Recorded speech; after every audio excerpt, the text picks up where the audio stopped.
Friends இந்த வீடியோவில் பார்த்தீங்கன்னா நம்ம ஸ்ட்ரீட் கிளப்பில் வந்து புது ஐடி எப்படி ரெஜிஸ்டர் பண்ணுறதுன்றது காமிக்க போகிறேன். ஸோ இதுக்கு முன்னாடி நமக்கு வந்து ஓல்டு மெம்பர்ஸ் ஆல்ரெடி நீங்கள் ஐடி வச்சுருந்தாலும் உங்கள் ஐடி கம்பெனி டேட்டாலேருந்து ரிமூவ் பண்ணியிருப்பாங்க இப்போ சாஃப்ட்வேர் ஒர்க் நடக்கும்போது.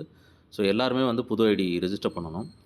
So my street club dot in வெப்சைட்டில் போயிடுங்க. போயிட்டு கீழே சைன் இன் கீழே சைன் அப்னு இருக்கு பாருங்கள். Don't have an account sign அப்னு இருக்கு இல்லையா, இந்த சைன் அப்பை டச் பண்ணிக்கோங்க.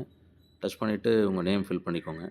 ஸோ என்னோடய நேமை நான் ஆக்சுவலாக ரெண்டாக பிரித்து போட்டிருக்கேன். ஸோ நீங்களும் வேணால் அந்த மாதிரி பெரிய லென்த் நேமாக இருந்தால் அந்த மாதிரி போட்டுக்கோங்க. அப்படி இல்லைனா உங்கள் நேமை ஃபஸ்ட் நேம் போட்டு லாஸ்ட் நேம் ஃபுல்லாக வந்து போட்டுக்கோங்க. உங்கள் விருப்பம் தான். ஃபஸ்ட் நேம் லாஸ்ட் நேம் உங்கள் விருப்பம் தான். அது எப்படி வேணால் போட்டுக்கலாம். ஸோ இமெயில் ஐடி வந்து நம்ம மாரோபேயில் மாரோபே மாரோ பாயிண்ட்டு அதிலலாம் என்ன இமெயில் ஐடி கொடுத்துருக்கோமோ அதே காமன் இமெயில் ஐடி இங்கே கொடுத்துருங்க.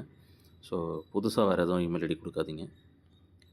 முக்கியமாக யூசர் நேம் நீங்கள் வந்து உங்களோட புது யூசர் நேம் தான் கொடுக்கணும். எம்பிஐடியில் உங்களுக்கு புதுசாக ஒரு யூசர் நேம் க்ரியேட் பண்ணியிருப்பீங்களே, அந்த யூசர் நேம் தான் கொடுக்கணும். வேறு எதுவும் யூசர் நேம் கொடுக்காதீங்க. அந்த யூசர் நேம் வச்சு தான் நமக்கு வந்து போஸ்ட்டை போட்டிருக்காங்களா இல்லையா அப்படின்றத கம்பெனி வெரிஃபை பண்ணுவாங்க. ஸோ அடுத்து பார்த்தீங்கன்னா உங்களோட ஜெண்டர் செலக்ட் பண்ணிவிட்டு ஓகே கொடுத்துருங்க. அடுத்து வந்து டேட் ஆஃப் பர்த்து கேட்டிருக்கு. ஸோ இது மேபி வந்து நமக்கு வந்து பர்த்டே விஷஸ்க்காக இது வந்து கேட்டிருக்கலாம். ஸோ இதில் கொடுக்குற டேட் வந்து நீங்கள் கரெக்டாக உங்களோட ஆக்சுவலாக என்றைக்கு உங்களோட பர்த் டேட்டோ அதை கொடுங்க. ஸோ அதை வச்சு உங்களுக்கு மேபி விஷஸ் வரலாம். ஃபேஸ்புக்கிலலாம் வரல, அது மாதிரி வரலாம். ஓகே, ஸோ இந்த மாதிரி டேட் ஆஃப் பர்த் எல்லாம் ஃபில் பண்ணிவிட்டு கீழே இருக்கிற அந்த 2 டிக் பாக்ஸை கொடுத்துட்டு இப்போ நீங்கள் வந்து சைன்அப் கொடுத்துருங்க. ஸோ சைன்அப் கொடுத்துட்டிங்கன்னா உங்களுக்கு வந்து அக்கௌண்ட் க்ரியேட் ஆகிடும். ஸோ உங்களோட யூசர் நேம் போட்டு நீங்கள் லாகின் பண்ணி போஸ்ட் பண்ணிக்கலாம்.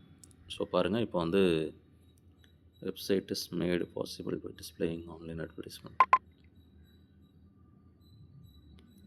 ஓகே, ஸோ அதுக்கப்புறம் பார்த்தீங்கன்னா அடுத்த ஸ்டெப்பு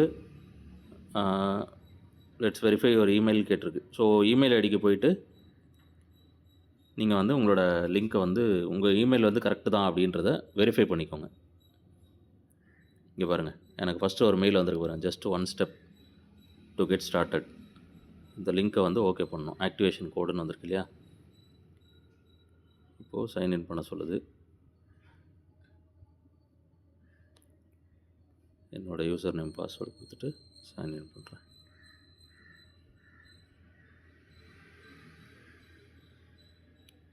ஸோ அவ்வளோதான், இப்போது ரெஜிஸ்டர் பண்ணியாச்சு. ஸோ இப்படி தான் பார்த்தீங்கன்னா நீங்கள் ரெஜிஸ்டர் பண்ணதுக்கப்புறம் உங்கள் இமெயிலுக்கு வந்து வெரிஃபிகேஷன் கோடு வரும். ஸோ இமெயில் வெரிஃபிகேஷன் இமீடியட்டாக நீங்கள் பண்ணிவிடுங்க. ஓகேவா? ஸோ இந்த மாதிரி ஒரு மெயில் வரும். இதை வந்து கிளிக் பண்ணி நீங்கள் ஆக்டிவேஷன் பண்ணிக்கோங்க. அப்போ தான் உங்களுக்கு வந்து வேலிடான லாகின் கிடைக்கும். ஓகேவா? நெக்ஸ்ட்டு ஸ்டெப் ஒனில் வந்துட்டு உங்களுக்கு உங்களோட ப்ரொஃபைல் பிக்சர் கேட்குது. ப்ரொஃபைல் பிக்சர் என்ன அப்லோட் பண்ணிக்கோங்க. அடுத்து நீங்கள் வந்து ஸ்டெப் 2ல் வந்து உங்களோட கண்ட்ரி கொடுத்துட்டு ப்ரொஃபைலை கண்ட்ரி நேம் கொடுத்துட்டு ப்ரொஃபைலில் இருக்க டீட்டெயில்ஸ் எல்லாம் கம்ப்ளீட் பண்ணுங்கள். இது எல்லாத்தையும் ஃபில் பண்ணுங்கள்.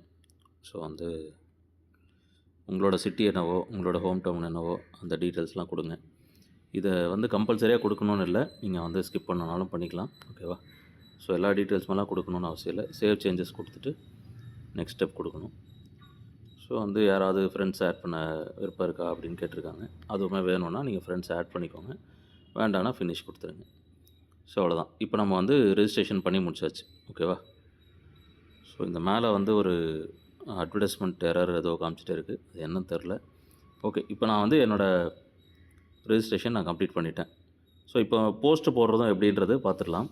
இப்போ இங்கே வாட்ஸ் ஆன் யுவர் மைண்டுன்னு இருக்குது பாருங்கள். இந்த குட் ஆஃப்டர்நூனுக்கு மேலே வாட்ஸ் ஆன் யுவர் மைண்டுன்னு இருக்குது. ஸோ அந்த இடத்துல வந்து நான் சும்மா ஒரு ஹாய்ன்னு கூட டைப் பண்ணலாம். இது டெக்ஸ்ட் மெசேஜ். சும்மா ஹாய்ன்னு டைப் பண்ணி அப்படியே போஸ்ட் பண்ணுறேன். ஒரு போஸ்ட் வந்துச்சு. ஸோ இது ஒரு போஸ்ட் கணக்கு. நான் வந்து டைப் பண்ணி போஸ்ட் பண்ணாலும் ஒரு போஸ்ட் கணக்கு தான். இப்போ நான் வந்து ஒரு இமேஜ் வந்து அட்டாச் பண்ணுறேன். இதில் டைப் பண்ணுறதுக்கு பதிலாக சும்மா ஒரு குட் மார்னிங்னு போடுறேன்னு வச்சுக்கோங்களேன். குட் மார்னிங் டைப் பண்ணிட்டேன். ஒரு இமேஜும் அப்லோட் பண்ணுறேன்னு வச்சுக்கோங்க. இப்போ இந்த இமேஜை வந்து நான் அப்லோட் பண்ணுறேன். ஓகேவா? ஸோ பாருங்கள், நல்லா ஃபாஸ்ட்டாகவே இருக்குது சைட்டு. ஸோ குட் மார்னிங் அப்படின்றதும் போஸ்ட் ஆகிடுச்சு. நான் இன்றைக்கி வந்து 2 போஸ்ட்டு முடிச்சிட்டேன். ஸோ இந்த மாதிரி வந்து நீங்கள் 2 போஸ்ட் ஒரு நாளைக்கு தவறாமல் இதில் போஸ்ட் பண்ணிடணும். ஸோ இது நாளையிலேருந்து கம்பல்சரியாக நம்ம பண்ணணும். மார்க்கெட்டிங் டீமில் அத்தனை பேருக்கும் இது கம்பல்சரியாக பண்ணணும். இதை பண்ணால் தான் நமக்கு வந்து பேமெண்ட் வரும். சரியா? ஸோ இது கூட வந்து ஜாம் நியூஸில் நம்ம வந்து போயிட்டு ரெஜிஸ்டர் பண்ணிவிட்டு அதுலேயும் ஒரு 10 மினிட்ஸ் நம்ம அதில் மினிமம் ஸ்பெண்ட் பண்ணணும். ஸோ இது எல்லோரும் உங்கள் டவுன்லைன் கன்வே பண்ணிவிடுங்க. ஸோ இப்படி தான் பார்த்தீங்கன்னா மை ஸ்ட்ரீட் கிளப்பில் ரெஜிஸ்டர் பண்ணிவிட்டு நீங்கள் வந்து போஸ்ட்டு போடுறதுக்கான டீட்டெயில்ஸ். ஓகேவா? ஸோ ஒரு டைம் வந்து செட்டிங்ஸில் போய்ட்டு டீட்டெயில்ஸ்லாம் கரெக்டாக இருக்கான்னு பார்த்துக்குங்க. உங்களோட இமெயில் ஐடி கரெக்டாக இருக்குது, உங்களோட யூசர் நேம் கரெக்டாக இருக்குது. ஓகேவா? ஸோ இதையுமே ஒரு டைம் வெரிஃபை பண்ணிக்கோங்க. Okay friends. ஸோ இந்த வீடியோ உங்கள் ஃப்ரெண்ட்ஸ் எல்லாருக்கும் ஷேர் பண்ணி, உங்கள் டீம் மெம்பர்ஸ் எல்லாருக்கும் ஷேர் பண்ணி, ஸ்ட்ரீட் கிளப்பில் இது வரைக்கும் ரெஜிஸ்டர் பண்ணாதவங்களாம் பண்ண சொல்லுங்கள். போஸ்ட் எப்படி போடணுன்றதையும் சொல்லிக் கொடுத்துருங்க. ஓகேவா? Thank you.